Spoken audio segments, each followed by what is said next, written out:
এক গ্রামে রহিম মিয়া নামে এক ধনী জমিদার ছিল। তার ধান ক্ষেত, গরু, মাছের ঘের সবই ছিল, কিন্তু সে খুব লোভী। মজুরদের ঠিকমতো মজুরি দিত না, আর সবসময় বেশি লাভের চিন্তা করত। এই পথটা দিয়ে হাঁটতে গিয়ে ভালো লাগে। সবাই ভালো আছিস তো? গ্রামের এক গরিব চাষা ছিল সালাম। তার একটা হাঁস ছিল যেটা প্রতিদিন একটা করে ডিম দিত। সেই ডিম বিক্রি করে কোনো রকমে সংসার চলত। একদিন রহিম মিয়া শুনল সালামের হাঁস নাকি মাঝে মাঝে বড় আর চকচকে ডিম দেয়। লোভে তার চোখ বড় হয়ে গেল। সে ভাবল হাঁসটা নিজের হলে ভালো হয়। রহিম মিয়া সালামকে ডেকে বলল, তোমার হাঁসটা আমাকে দাও, আমি তোমাকে এখনই কিছু টাকা দেব। টাকার লোভে নয়, ভয় আর চাপে পড়ে সালাম হাঁসটা দিয়ে দিল। না, দেব না। সালামের ছেলে রিফাত ছিল খুব বুদ্ধিমান। সে বুঝল সরাসরি ঝগড়া করলে লাভ নেই, তাই সে একটা পরিকল্পনা করল।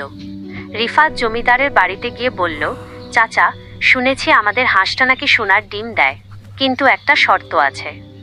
রহিম মিয়া অবাক হয়ে জিজ্ঞেস করল, কি শর্ত? রিফাত বলল, হাঁসটা একা থাকলে ডিম দেয় না, তাকে তার পুরনো জায়গায় রাখতে হয়। সোনার ডিমের কথা শুনে রহিম মিয়া উত্তেজিত হয়ে পড়ল। সে ভাবল, একদিনে একটা করে নয়, যদি অনেক ডিম পাওয়া যায়। সে হাঁসটা আবার সালামের বাড়ির উঠোনে রাখতে রাজি হলো। পরদিন সকালে গ্রামবাসী জড়ো হলো। সবাই দেখল হাঁসটা আগের মতোই সাধারণ ডিম দিয়েছে, সোনার কিছুই নেই। রিফাত হেসে বলল, চাচা, লোভ করলে সোনা পাওয়া যায় না, সোনা হয় পরিশ্রমে। রিফাত সবার সামনে বলল, আমার বাবা ভয় পেয়ে হাঁসটা দিয়েছেন, এটা ন্যায্য হয়নি। গ্রামের লোকজন রহিম মিয়ার দিকে তাকালো। তিনি লজ্জায় মাথা নিচু করলেন। রহিম মিয়া হাঁসটা ফিরিয়ে দিল।